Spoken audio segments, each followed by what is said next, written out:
नमस्कार, मैं कुंदन जबैर। आप देख रहे हैं यूपी मांगे उत्तर। ज्ञानवापी से जुड़े 33 साल पुराने मामले में वाराणसी जिला कोर्ट का फैसला आ गया है। फैसले में हिंदू पक्ष को बड़ा झटका लगा है। हिंदू पक्ष की वजूखाने और मुख्य गुंबद के सर्वे वाली मांग को कोर्ट ने खारिज कर दिया है। सर्वे की मांग के खिलाफ मुस्लिम पक्ष ने दलील दी थी कि अगर ज्ञानवापी परिसर में खुदाई होगी तो मस्जिद के ढांचे को नुकसान पहुंच सकता है। अब फैसले के खिलाफ हिंदू पक्ष ने हाईकोर्ट जाने का फैसला लिया है। तो आज यूपी मांगे उत्तर में जानेंगे कि इस फैसले के क्या मायने हैं और इस फैसले से क्या असर पड़ेगा। लेकिन पहले आपको एक रिपोर्ट दिखाते हैं।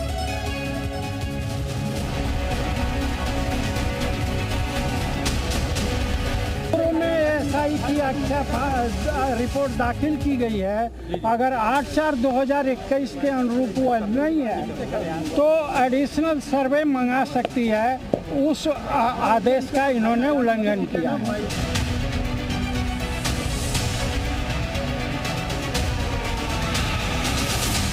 आगे का है माननीय न्यायालय में, यहाँ से बात हम जिला जज के जा सकते हैं, हाई कोर्ट में जाएंगे, रास्ता खुला हुआ है। और आज जो फैसले का है हम उनका अभिनंदन करते हैं, स्वागत करते हैं, शुभकामनाएं करते हैं।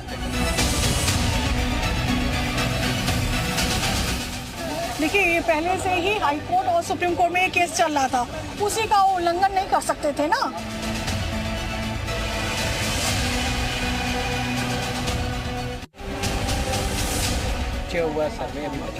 ये सुप्रीम कोर्ट हाई कोर्ट के आधार पर ही रिजेक्ट हुआ है, उसी का हवाला देते हुए रिजेक्ट हुआ है।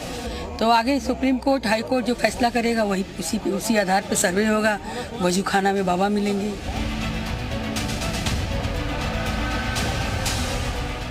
उस आधार को देखते हुए न्यायालय ने खारिज किया। तो ये अवश्य ही अब हम और तथ्यों को इकट्ठा करके इस आदेश की काट फूटते हुए हाई कोर्ट में जाएंगे, वहां से अवश्य ही हमें राहत मिली है।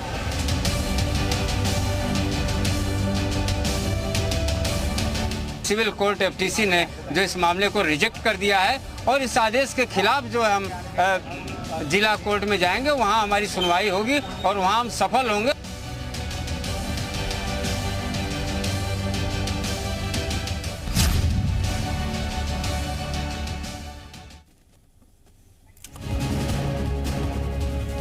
तो सिविल कोर्ट से जो हिंदू पक्ष है उसे झटका लगा है इस पूरे मामले में। लेकिन हिंदू पक्ष कह रहा है कि जिला अदालत से लेकर के सुप्रीम अदालत तक लड़ाई लड़ी जाएगी। दरअसल 33 साल पुराने इस मामले में आज सिविल अदालत की तरफ से फैसला सुनाया गया और हिंदू पक्ष की याचिका खारिज कर दी गई। दरअसल हिंदू पक्ष का दावा है कि जो मुख्य गुंबद है विवादित ज्ञानवापी का, उसके नीचे स्वयंभू शिवलिंग 100 फीट लंबे स्वयंभू शिवलिंग वहां पर है, जहां पर खुदाई करके SI सर्वे की मांग की गई थी। लेकिन ये मांग खारिज कर दी गई है। तमाम हमारे साथ जुड़ेंगे, लेकिन शोएबुर रहमान हमारे साथ मुस्लिम स्कॉलर जुड़ गए हैं। सबसे पहला रिएक्शन उनसे ले लेते हैं। शोएब साहब, खुश हैं आप लोग?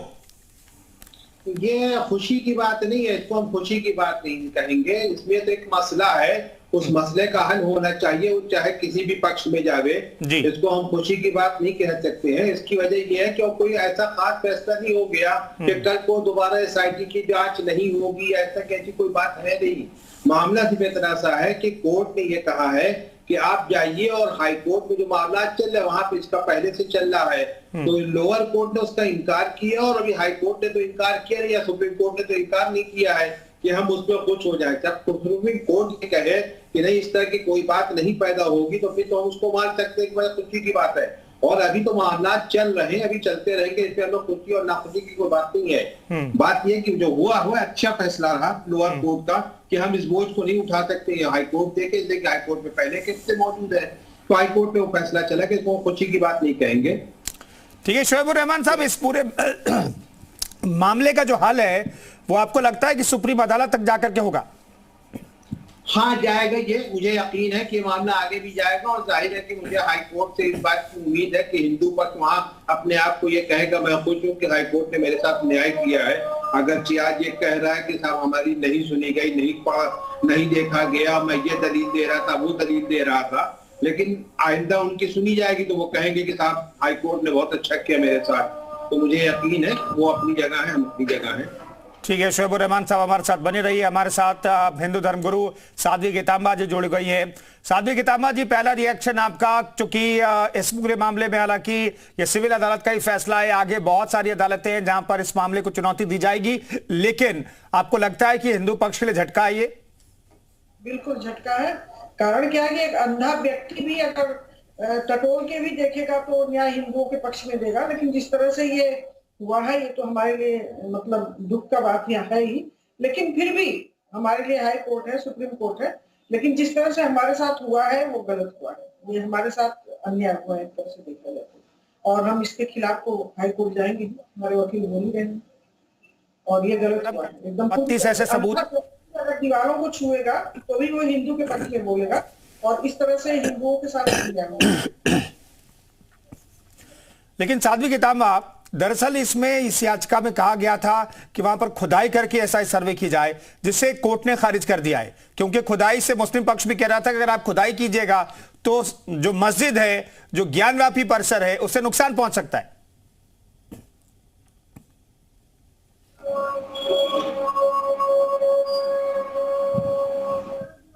गिरना ही गिरना, तो हमारी खुदाई करके अगर हम उसको देखना चाह रहे हैं, उसको समझना चाह रहे हैं, तो उसमें क्या दिक्कत थी?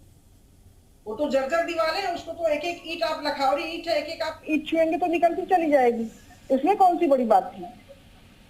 वो तो आज नहीं तो कल उसको गिरना ही है, वो जर्जर चीजें हैं सब, लेकिन ये गलत हुआ। ठीक है, अदालत का ये फैसला है, लेकिन साध्वी गीतांबा कह रहे हैं कि हमारे साथ गलत हुआ है, ये अदालत का फैसला है, हमें उसका सम्मान करना चाहिए। शोएब रहमान साहब, दरअसल पहले भी ऐसा ही सर्वे हो चुका है, खुदाई करके नहीं किया गया था, साइंटिफिक तरीके से सर्वे हो चुका है, जिसमें बहुत सारे ऐसे सबूतों का जिक्र किया गया कि वहां पर मंदिर था, मंदिर के मलबे का इस्तेमाल किया गया, मंदिर के ऊपर गुंबद लगा दिया गया। ये तमाम सबूत एएसआई के सर्वे के आधार पर मैं कह रहा हूं, ये अदालत को मानना है या नहीं मानना है अदालत तय करेगी, लेकिन बहुत सारे ऐसे साक्ष्य हैं जिसका जिक्र किया जा रहा है कि वहां पर पहले मंदिर था। असल में अभी तक लोग, ये जो लोग मुकदमा दायर किए, उनको अभी तक इस बात का अंदाजा नहीं कि ये मस्जिद कब थी। हर एक ने ये दिमाग में बैठा लिया कि औरंगजेब के ही जमाने में तोड़ा गया और औरंगजेब के ही जमाने में ऐसा किया गया, जबकि तारीखी एतबार से ये मस्जिद औरंगजेब से पहले की, औरंगजेब के बाद की, या औरंगजेब के जमाने की नहीं है। एक तो यही गलतफहमी है। दूसरे, अगर हम बात अभी किसी से पूछ ले कि वहां तो में कितने मीनार हैं और कितने गुंबद है, वो भी शायद बहुत से लोग न बता पावे। तो बात करने से पहले, किसी भी डिबेट पे या किसी भी मामलात पे बैठने से पहले हमें पूरी जानकारी उसके बारे में होनी चाहिए, और किसी एक नाम को, किसी एक पक्ष को या किसी एक सोच को लेकर नहीं बैठना चाहिए। एसआईटी की रिपोर्ट में जाहिर है कि एतराफ में वहाँ गंगा किनारा है, और गंगा के किनारे में अक्सर मंदिर होती है या अक्सर कुछ और चीजें होती हैं, कुछ बातें होती हैं। और भारतीय परंपराओं के एतबार से अगर देखा जाए तो बहुत सी मस्जिदों पे, बहुत सी जगहों पे जो पुरानी रीतो रिवाज की बिल्डिंग और इमारतें बनी रही, मुगल बादशाहों ने उसको भी बनवाया है, उसका कहाँ किसी ने इनकार किया है। और अब उसको हम ये सोच रहे हैं या ये कह दें कि साहब ने वो मस्जिद की मंदिर का हिस्सा था और मंदिर थी, तो मुझे नहीं समझ में आता कि इसको बहुत ढेर सारी बहस होनी चाहिए। और भारत एक बेहतरीन मुल्क रहा है जिसको सोने की, शोएब रहमान साहब, ठीक है, आप जो बातें कह रहे हैं वो अच्छी बातें हैं, लेकिन साइंटिफिक तरीके से एसआई ने ये सर्वे किया और साइंटिफिक तरीके से बताया कि ये जब मस्जिद, मंदिर बनाया, तोड़ा गया, मस्जिद बनाई गई, उसकी टाइमिंग एक जैसी है। कार्बन डेटिंग से पता चला कि वहां पर पहले मंदिर ही था, उसके मलबे का इस्तेमाल किया गया। वहां पर हिंदू देवी देवताओं की मूर्तियां, खंडित मूर्तियां, साबुत मूर्तियां पाई गई, कमल के निशान पाए गए, त्रिशूल पाए गए, बहुत सारी ऐसी चीजें हैं। हालांकि तय करना है अदालत को, लेकिन बहुत सारी ऐसी चीजें जहां इशारा करती है वो चीजें कि भाई वहां पर मंदिर था। हम अभी हम जिस शहर में बैठे हैं उसको प्रयागराज कहते हैं, और प्रयागराज की धरती एक ऐसी है जहाँ संगम है, और संगम के इतराफ में अकबर का किला भी बना हुआ है, और उस किले के इतराफ में जो है, वहाँ उस किले के इतराफ में ऐसी बहुत सी चीजें हैं जो उस वक्त नहीं बना था। अकबर किले के पहले वो नहीं थी, बाद में अकबर किले के बाद बन गई। अब अगर हम इस पे बहस करते हैं कि साहब ये चीजें ऐसे ऐसे, तो मेरे नहीं समझ में आता कि ठीक है। शोएब रहमान साहब, मैं आ रहा हूँ। मदन मोहन जी हमारे साथ हिंदू पक्ष के वकील फोन लाइन पर मौजूद हैं। मदन जी, किस आधार पर ये याचिका खारिज कर दी गई, आप कुछ डिटेल जानकारी दे सकते हैं इस वक्त? जी, ये मुकदमा 1991 से चल रहा है ज्ञानवापी का जी, और आज 33 साल हो गया इस मुकदमे को। अभी गत वर्ष हाई कोर्ट के आदेश आया था कि इस मामले को 32 साल हो गया है, इसलिए इसको शीघ्र निस्तारित किया जाए। उसी के आलोक में हम लोगों ने एक एडिशनल ASI सर्वे की मांग माननीय न्यायालय से की थी, सिविल जज सीनियर डिवीजन कोर्ट से। और उसी के आलोक में चूंकि इसी केस से संबंध वजू खाने का भी ASI सर्वे का हम लोगों के द्वारा हाई कोर्ट में मांग की गई थी कि क्या ये शिवलिंग है अथवा फव्वारा है, इसका निर्धारण ASI सर्वे कराए। उसी के नाते माननीय न्यायालय से मांग की गई थी।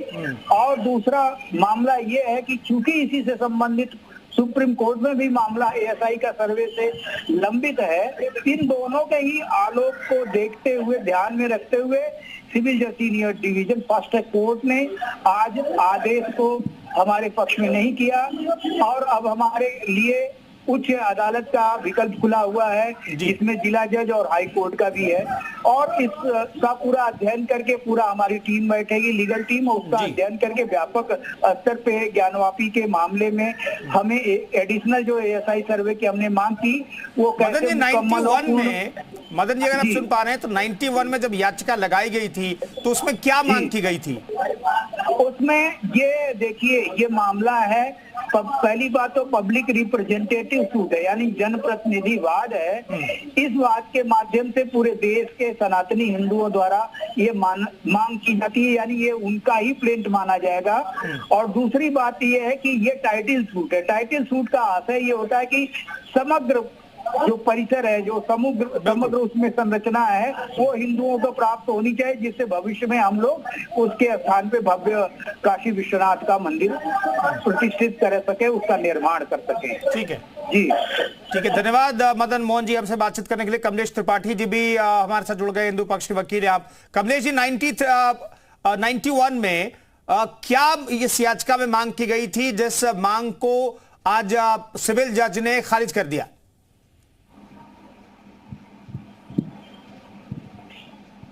कमलेश जी, आपको आवाज मिल रही है? चलिए, कमलेश जी से हम बातचीत करने की कोशिश करेंगे। साध्वी गीतांबा कुछ कहना चाह रही थी शोएब रहमान जब कह रहे थे। चलिए, आप कमलेश जी तक आवाज पहुंच रहे। कमलेश जी, आप सुन पा रहे हैं मुझे?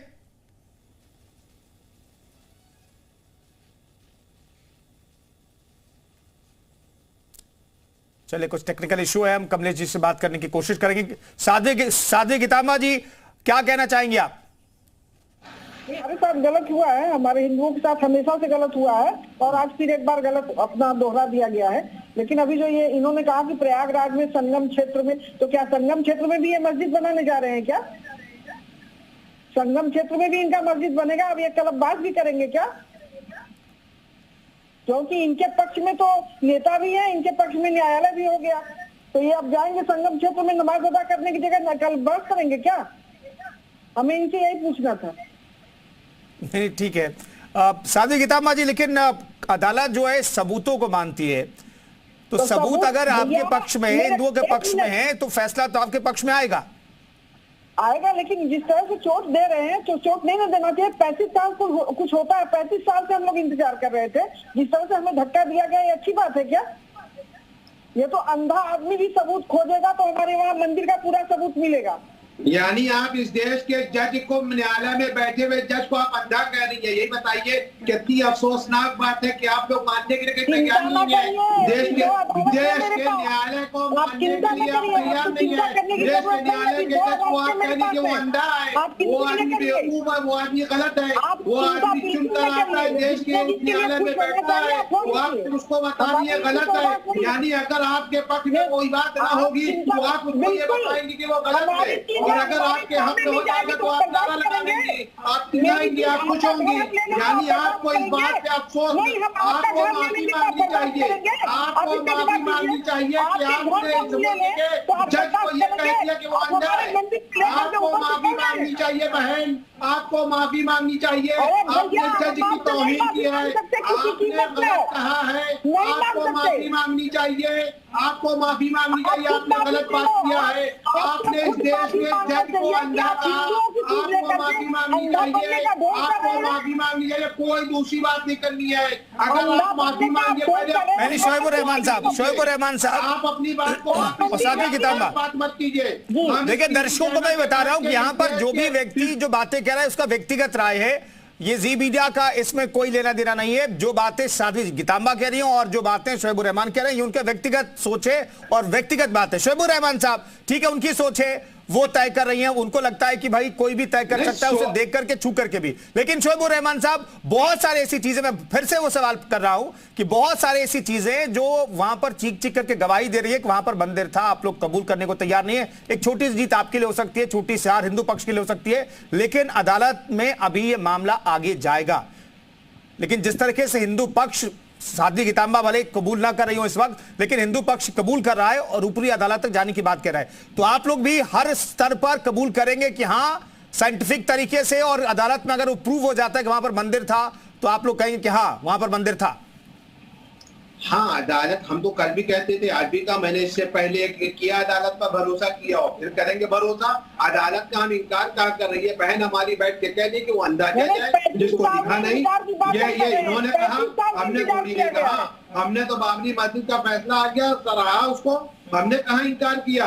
लेकिन अभी ये लोअर कोर्ट के एक जज कोई अंधा कह नहीं बैठ के टीवी चैनल पर, अब बताइए कौन सी ये सब बेटा है, ये कल्चर है, हमें न्यायालय पे भरोसा ही नहीं है। कपिल जी हमारे साथ जुड़ गए हैं, ठीक है मैं लौटता हूं। शोएब रहमान साहब, कपिल जी भी हमारे साथ जुड़ गए, इतिहासकार हैं। कपिल कुमार जी हमें बताइए कि दरअसल वहां पर जिस आधार पर कहा गया कि मुख्य गुंबद के नीचे शिवलिंग है, 100 फीट लंबाई शिवलिंग है, वहां पर खुदाई होनी चाहिए तो सच्चाई निकल करके सामने आएगी। इतिहास के झरोखे से देखें तो जिस ज्ञानवापी को किस तौर पर देखा जाए, मुस्लिम पक्ष कहता है कि भाई वहां पर मस्जिद औरंगजेब के आने से पहले भी थी, हिंदू पक्ष कहता है औरंगजेब ने मंदिर तोड़वाई और वहां पर मस्जिद का निर्माण करवाया।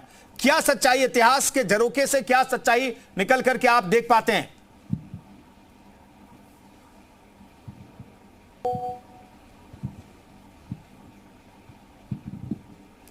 कपिल जी जरा अनम्यूट कीजिएगा स्काइप को, प्लीज अनम्यूट कीजिएगा जी, अब कहिए।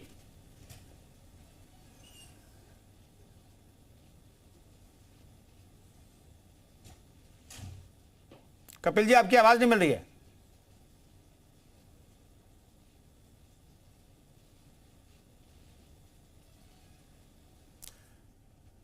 चलिए कपिल जी तक हमारी आवाज लगता है कि नहीं पहुंच पर, उनकी आवाज कम से कम हमें नहीं मिल रही है। साध्वी गीतांबा, दरअसल एएसआई के सर्वे में यह बात भी सामने आई है कि वहां पर मंदिर के बहुत सारे साक्ष्य मिले हैं। साइंटिफिक तरीके से जो जांच पड़ताल की गई, करीब 2 महीने तक जांच पड़ताल हुई, उसमें जो नतीजा निकल करके सामने आया कि वहां पर पहले हिंदू मंदिर था, उसे तोड़ा गया, उसके मलबे का इस्तेमाल किया गया मस्जिद बनाने में। यह साक्ष्य जो है आप लोगों को सुकून देता है कि इसके आधार पर आप लोगों की जीत होगी, हिंदू पक्ष की जीत होगी? निश्चित होगी, इसमें कोई संदेह नहीं है, जीत जरूर होगी, निश्चित होगी। और वो मंदिर ही है, मंदिर था नहीं, मंदिर है, और वहाँ हमारे स्वयंभू सरकार बैठे भी हैं, तो हमारी जीत तो निश्चित है, इसमें कोई संदेह नहीं है। लेकिन बीच में जो छोटे छोटे झटके लगते हैं उससे कष्ट होता है, और कष्ट हुआ है। लेकिन वो मंदिर है, इसको कोई नकार नहीं सकता है, और मंदिर है तो मंदिर है, वो भगवान शिव वहाँ विराजमान है तो है। लेकिन जो छोटे छोटे झटके दिए जाते हैं उससे कष्ट होता है, और कष्ट होगा भी, क्योंकि 35 साल से इंतजार हो रहा है, और उसका जब परिणाम थोड़ा सा अपने विपक्ष में आता है तो कष्ट होता है। ठीक है शोएब रहमान साहब, इतिहास में भी कहा गया है कि वहां पर पहले मंदिर था, इतिहास में भी इसका जिक्र है, आप लोग कबूल करें ना करें। और साइंटिफिक तरीके से हाल के एएसआई सर्वे में, साइंटिफिक तरीके से बिना खुदाई किए हुए जो साइंटिफिक सर्वे हुआ, उसमें भी ये माना गया कि वहां पर हिंदू मंदिर को तोड़ा गया, उसके मलबे का इस्तेमाल किया गया। हिंदू मंदिरों में जिन चीजों का शिल्प कला का इस्तेमाल किया जाता है उसका भी साक्ष्य पाया एएसआई सर्वे में। तो इतिहास और साइंटिफिक दोनों तरीके से जो जांच हुई है वो तमाम जांच आपके खिलाफ जाती है। क्या लगता है कि फिर भी अदालत में आपकी जीत होगी? देखिए, मुझे अदालत पे पूरा यकीन है, तो मैं इस अदालत को जो अभी 37 साल पहले के मुकदमे का जिक्र कर रहे थे, और अभी कपिल जी जो इतिहासकार आ रहे थे, मुझे यकीन था कि वो जब इतिहास को बयान करते तो एक बेहतर अंदाज में बात करते और एक बेहतर एक इतिहास बयान करते।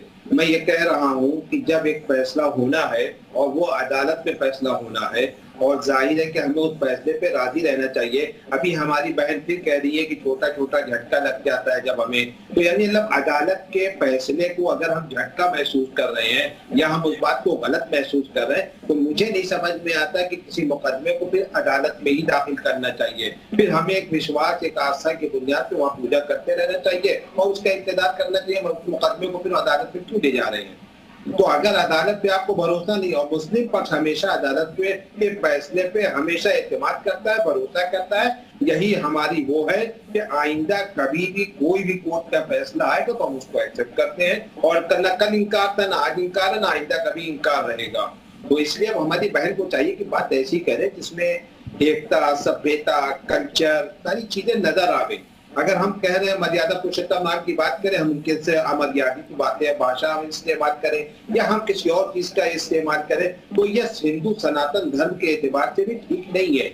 इसलिए कि जब हम हिंदू सनातन धर्म की बात करते हैं तो वहाँ आप लोग सनातनी हो जाइए, बड़ी अच्छी बात है। सनातन धर्म के मंदिरों पर कब्जा करते करते आप सनातनी हो गए, ये बड़ा अच्छा लगा मुझे। यही बातें गलत रहती है, यही बातें गलत रहती हैं कि आपने कभी आपके दिमाग में एक आपके दिमाग में एक बात आ गई कि साहब ये चीज ऐसे है, ये ऐसे है। अगर आप सनातन धर्म की मानने वाली है, अगर भारतीय सभ्यता को समझने वाली है, भारतीय संविधान को मानने वाली है, भारत के कल्चर पे चलने वाली है, तो मुझे यकीन नहीं आ रहा था कि आपके लिए ये जुमला था कि साहब वो एक अंधा बैठा हुआ था।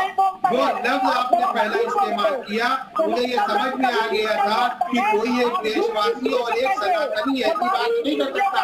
सनातन धर्म का मानने वाला, सनातन धर्म पर चलने वाला किसी एक आदमी को अंधा नहीं कह सकता। नहीं, शोएब रहमान साहब कह रही है आप, शोएब रहमान साहब एक एक करके शोएब रहमान साहब, आप इतिहास का जिक्र करना चाह रहे थे, तो इतिहास में तो मासिर आलमगीरी में लिखा है कि शाही फरमान दिया औरंगजेब ने हिंदू मंदिरों को तोड़ने का, उसी दौरान 1669 में उसी दौरान इस मंदिर को भी, जो विश्वेश्वर भगवान का मंदिर था, उसे तोड़ा गया। ये तो इतिहास में लिखा है और समकालीन जो लेखक हैं उन्होंने ही लिखा है। अभी बनारस के अंदर मोदी जी के फरमान पे न जाने कई हजार मंदिर तोड़ दिए गए और पूरे देश के अंदर कई हजार मस्जिद और मदरसे रोड के नाम पे तोड़ दिए गए।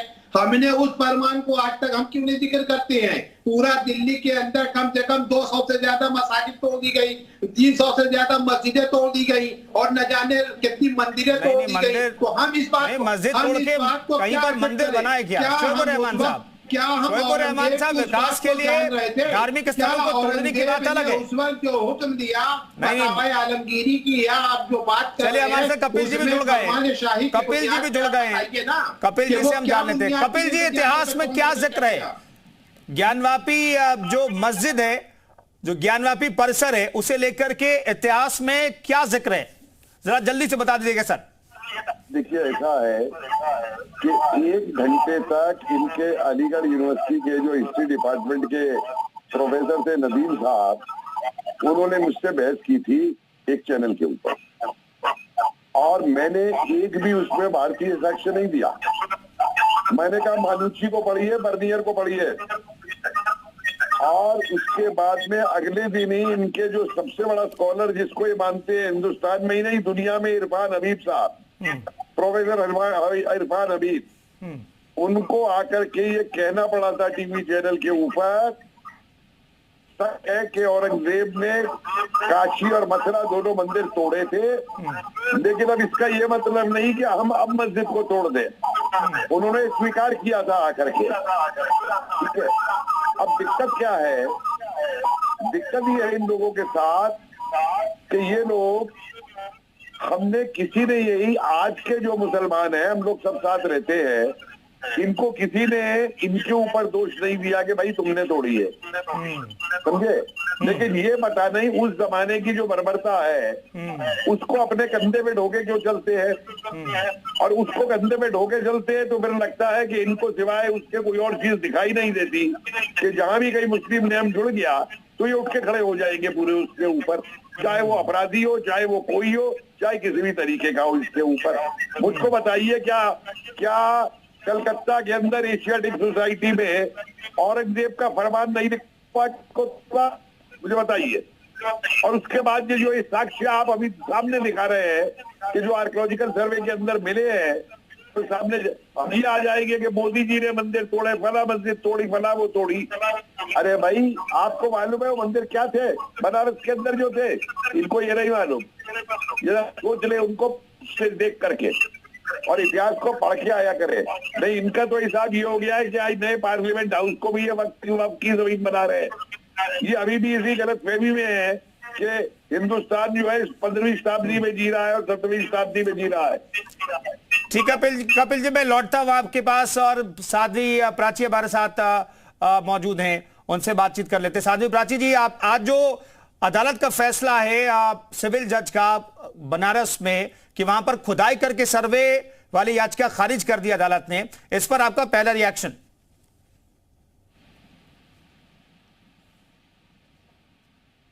और इस विषय पे मैं ये कहना चाहूंगी कि सर्वे जो कोर्ट ने जो निर्णय लिया है, वो मुझे लगता है कि कहीं ना कहीं हिंदुओं और सनातन धर्मावलंबियों की भावनाओं को आहत तो पहुंचा होगा, क्योंकि जो आप ज्ञानवापी की बात कर रहे हैं, बनारस की बात कर रहे हैं, वहां पर वैसे भी पहले साक्ष्य कुछ मिले हैं कि वहां पर हमारे हिंदू देवी देवता या सनातन धर्म वाले देवी देवता की कोई मूर्ति या कोई कुछ तो मिला है। तो मुझे ये मतलब कहना है सिर्फ कि उसकी फिर से एक बार जो जांच है या एक बार फिर से जो खुदाई है वो होनी चाहिए और साक्ष्य सामने आने चाहिए। क्योंकि अभी मैं सुन रही थी कि मुगलों ने बर्बरता की, ठीक है पुराने समय में की, लेकिन अभी भी भारत में कहीं ना कहीं उस संप्रदाय से जुड़े हुए लोग भारत की सनातन धर्मावलंबियों की भावनाओं को ठेस पहुंचाने की कोशिश करते आए हैं। तो मंदिर की या ज्ञानवापी की खुदाई होनी जरूरी है और बहुत जरूरी है, जिससे हमें नए साक्ष्य मिल सके। और सिर्फ वहां की नहीं, जहां जहां यदि भारत के जिस स्थान पर यदि ऐसा संदेह होता है कि यहाँ पहले हिंदू मंदिर था और बाद में मस्जिद की स्थापना हुई, उस हर जगह की खुदाई होनी चाहिए और हर जगह ये एक मतलब हिंदुओं के पक्ष में निर्णय देना चाहिए कोर्ट को, मुझे ऐसा लगता है। ठीक है, धन्यवाद हमसे बातचीत करने के लिए। साध्वी प्राची हमसे बातचीत कर रही थी। कपिल जी, हमें बताइए कि दरअसल इतिहास के नजरिए से देखें तो आप कह रहे कि भाई वहां पर औरंगजेब ने 1669 में आदेश दिया, जिसके बाद मंदिर तोड़ा गया, उसके बाद मस्जिद बनाई गई।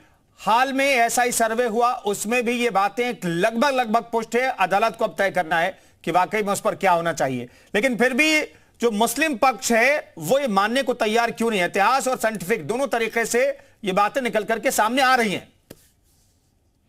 देखिए, मैं छेड़ना नहीं चाहता था इसके ऊपर, लेकिन मैं एक बात पूछूंगा आपसे कि ये मस्जिदें यहाँ पे बनी किस जमीन के ऊपर है? क्या ये जमीनें जो हैं ऊंटों पे लाद करके वहां से लाई गई थी अफगानिस्तान से या तुर्की से, या इन्हें बैलगाड़ी के ऊपर इन जमीनों को लाया गया था? ये जमीनें किसकी थी? आक्रांताओं ने क्या किया इन जमीनों पे आकर के? आप किसी के घर में घुस जाएं, उसका घर छीन के आप फिर एक मंजिल अपनी बना ले उसके ऊपर, और फिर आप कहें कि मलकियत हमारी है। ये मतलब ये कहाँ का जस्टिस है, मुझे समझाइए। और ये मेरे यहाँ की बात नहीं कर रहा हूं मैं, आप दुनिया भर की बात करिए। मैं सिराकुसा में था ग्रीस के अंदर, वहां जब भी आक्रांता जाते थे चर्च को तोड़ के मस्जिद बना देते थे, फिर वो क्रिश्चियन आते थे वो तोड़ के उसको वापस मस्जिद में चर्च बना लेते थे। हमने ऐसा नहीं किया, हमने फिर भी नहीं करके। लेकिन इनको मुझे एक बात बताइए, खम्बात के अंदर एक रात की मस्जिद है, मैंने जाके इंस्पेक्ट किया उसे, रातों रात उस मंदिर को मस्जिद बना दिया गया था, उसका नाम ही रख दिया गया एक रात की मस्जिद। ढाई दिन का झोपड़ा गया है अजमेर के अंदर। जो बताइए मेरे को इस बात को। मैं रोक रहा हूं, वक्त इतना ही था। साध्वी किताब और ठीक है मैं रोक रहा हूं। मैं लौटता हूं। शोएब उर रहमान साहब, बहुत बहुत धन्यवाद तमाम मेहमानों का।